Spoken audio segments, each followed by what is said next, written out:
संवाद मराठी। नेरळपासून 24 किलोमीटर अंतरावर असलेली ठाणे जिल्ह्यातील म्हसा जत्रा ही 14 जिल्ह्यांची जत्रा म्हणून प्रसिद्ध आहे। बैल बाजार, टोपली बाजार, मेंढ्यांच्या लोकरीच्या अस्सल घोंगड्या आणि जिभेचे चोचले पुरवणारी चविष्ट मिठाई हे सगळं मिळण्याचं एकच ठिकाण म्हणजे म्हसा गावातील जत्रा। या जत्रेला सध्या मोठी गर्दी होत आहे। ठाणे जिल्ह्यातील म्हसा जत्रेला सुमारे 200 वर्षाची परंपरा आहे। म्हसोबा आणि खामलिंगेश्वराचे दर्शन घेण्यासाठी लाखो भाविक या ठिकाणी येत असतात। म्हसोबाची जत्रा या नावाने ती प्रसिद्ध आहे।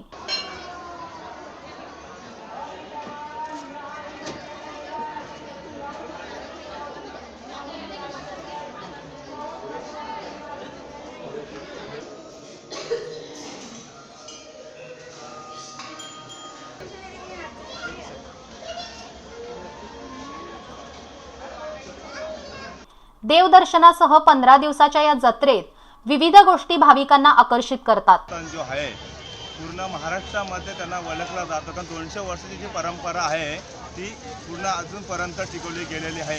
आणि प्रसिद्ध बोलला म्हणजे हा बैल बाजार, घोंगडी बाजार हा मोठ्या प्रमाणात करोड रुपयाच्या उलाढाली केल्या जातात। बैल बाजार 5-10 हजारपासून तर 1 लाखापर्यंत बैल विक्री केली जाते म्हसा बैल बाजारमध्ये। आणि इथे विशिष्ट असं आहे की खरेदी किरकोळ सुद्धा कटलरी, कर्नाटकपासून घोंगडी ब्लँकेट, अमृतसरपासून सर्व लोक येतात आणि लाखो भाविक इथे दर्शन घेतला जातो। त्याचप्रमाणे रात्रीच्या विद्युत रोषणाईत ती अजून भाविकांना भुरळ घातल्यासारखी वाटते।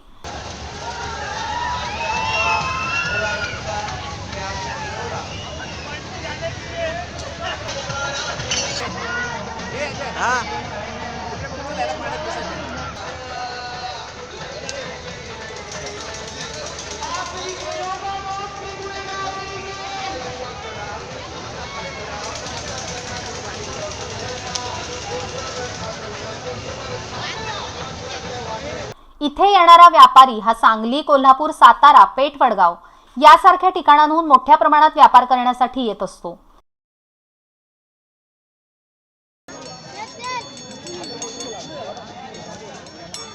देशी, खिल्लार, मिसफिल्ड अशा विविध जातींचे बैल लोकांचं लक्ष वेधून घेतात।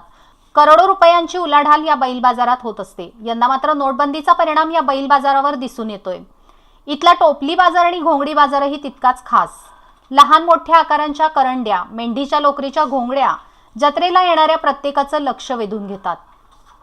आम्ही नंतर हे ॲक्रिलिकचं ब्लँकेट विकतो आम्ही। नंतर इकडे गालीचे विकतो। हे गालीचे ओरिजिनल गालीचे आहेत हे। नंतर यामध्ये दुसरं मिंगचा हा ब्लँकेट असतो, मिंगचे ब्लँकेट याला म्हणतात, मिंगचे ब्लँकेट विकतो। जत्रेत मिळणारी मिठाई खरेदी करण्यासाठी लांबून लोक इथवर येतात। जांभूळ एकदम स्पेशल असतो आणि ठाणा, कल्याण, बाहेरनं लोक सगळे महाराष्ट्रातून येतात। डोंबिवली, कल्याण, ठाणा, तोली जांभूळ एकदम स्पेशल आणि खाजा, मुरुक सगळं मिसूर वगैरे एकदम प्रकारचं चांगलं आहे। आणि आम्ही 50 वर्षापासून हा धंदा करतोय, त्यामुळे एकदम उत्तम असं सगळं कार्यक्रम। करमणुकीचे खेळ, आकाश पाळणे आणि खाऊ यांचा आनंद आबालवृद्धांपासून सर्वच जण लुटतात। सर्व मित्रमंडळी यात्रेला दरवर्षी येतो।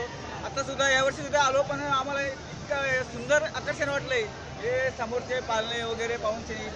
आणि इथे जागृत देवस्थान, म्हसोबा देवस्थान म्हणून जागृत देवस्थान आहे। तरी सर्व आम्ही मित्रमंडळी आज इथे उपस्थित राहून जी पब्लिक इथे पालणे वगैरे पाहिले तर खूप मजा अशी दरवर्षी खूप मजा वाटली खरंच आम्हाला। तेवढा आनंद। संवाद मराठीसाठी अजय गायकवाड, नेरळ।